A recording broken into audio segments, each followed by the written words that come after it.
ये लोग काम करते थे और ठीक ढंग से चलते थे, और बहुत से मुश्किल हमको आज जो आ रहे हैं वो कभी नहीं आते थे।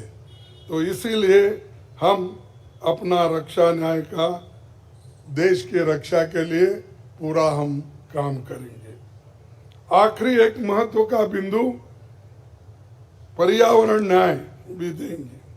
आप सभी से मैं अनुरोध करूंगा कि घोषणा पत्र को बारीकी से देखें, पढ़ के इसमें आपको भविष्य के भारत की शानदार नया तस्वीर दिखेगा, और इसके लिए आप ठीक ढंग से आप काम कर सकते हो।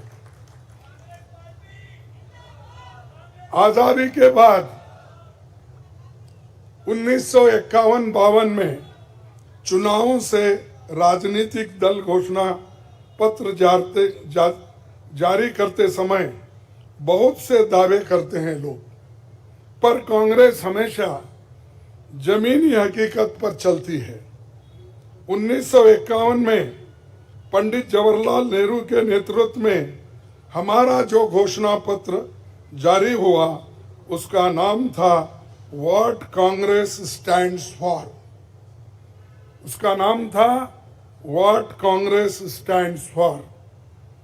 पहले घोषणा पत्र को लेकर ये टिप्पणी की गई थी, no exaggerated claims were made, no ambitious plans to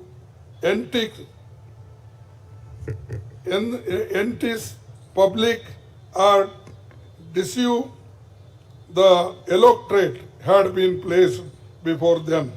A realistic view of what was capable of achievement and implementation alone was presented.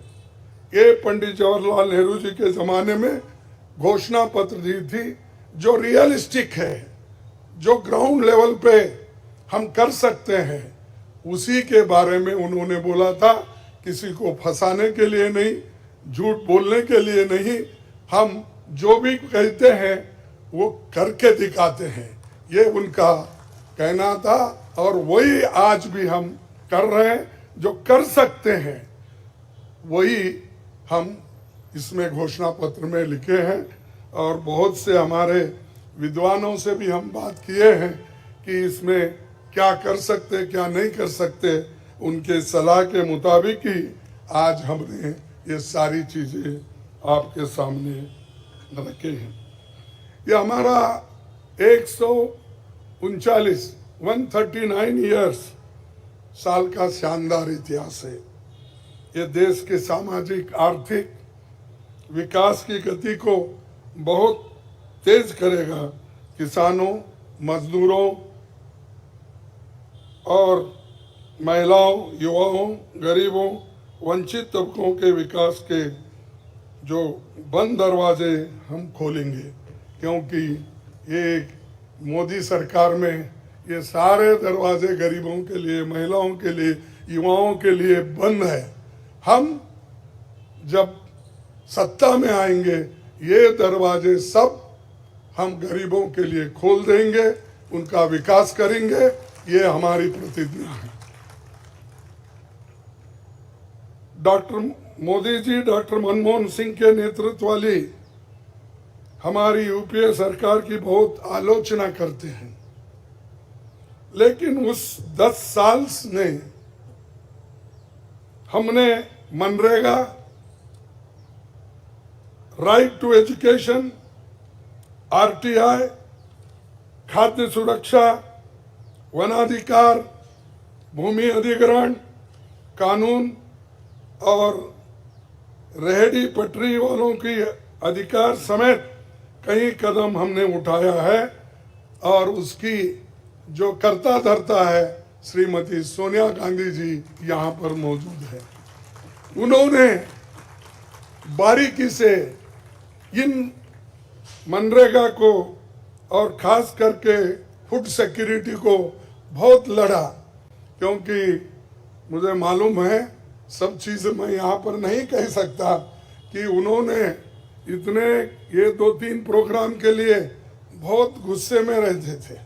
जब तक वो इम्प्लीमेंट नहीं होता तब तक वो खामोश नहीं बैठे और कैबिनेट के लोगों को बोलते रहे थे कि ये क्या हुआ। जब हुआ तब वो भी खुशी मना लिए और हम भी लोग बोले कि भाई ठीक हो गया। और जब बाहर इसका गया कि जो ये मनरेगा का, फूड सिक्योरिटी का और कंपलसरी एजुकेशन का ये जो संदेश बाहर गया, तब लोग सभी खुश होने लगे, सभी बोलने लगे ये बहुत अच्छा यूपीए गवर्नमेंट ने किया, सोनिया गांधी जी ने किया। ये बात बाहर आ गई।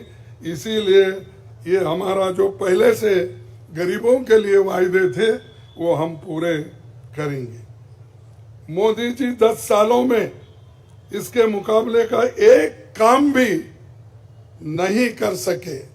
आप बताइए कौन सी ऐसी बड़ी फैक्ट्री जो एम्प्लॉयमेंट क्रिएट कर सकती है, जो नेहरू जी के जमाने में बने वैसे कोई एक बड़े बड़े काम उन्होंने किया है।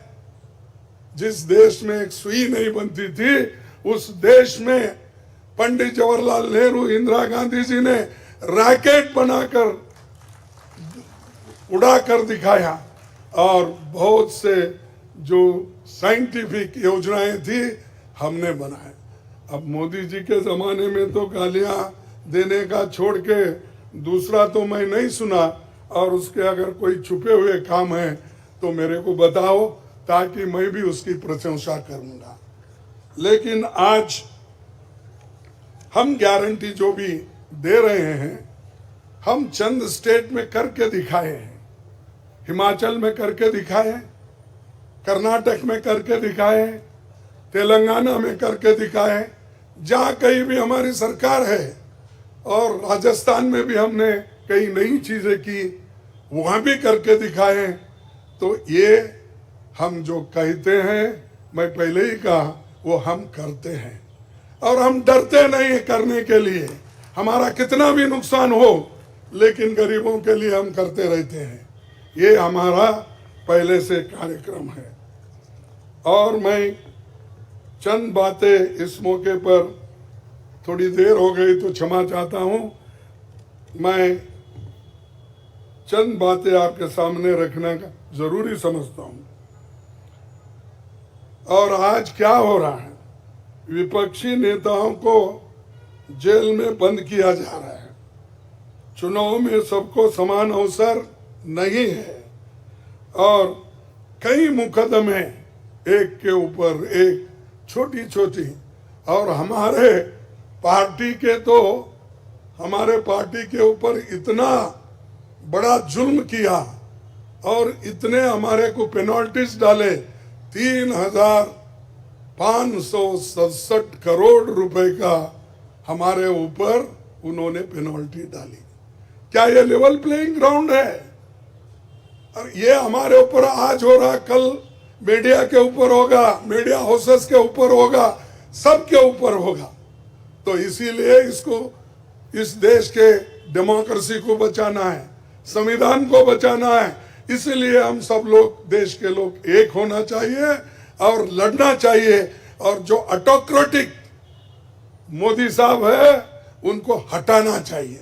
ये मेरा आपसे विनती है। जब तक आप ये काम नहीं करेंगे तब तक हम सिर्फ बातों से नहीं होगा। आप लोग घर घर जाके, और हमारी गारंटी कार्ड जो है, इन गारंटी कार्डों को घर घर तक पहुंचाने का काम हमारे कार्यकर्ता करें। जब तक आप घर घर नहीं जाएंगे, वोटर से नहीं मिलेंगे, कुछ भी होने वाला नहीं है। सिर्फ स्लोगन से या मेरे भाषण से कुछ बदलाव होने वाला नहीं। बदलाव होगा तुम जनता से जब मिलेंगे, घर घर जाएंगे, महिलाओं से मिलेंगे, युवाओं से मिलेंगे, और जितने भी हमारे पेरेंट्स हैं, बड़े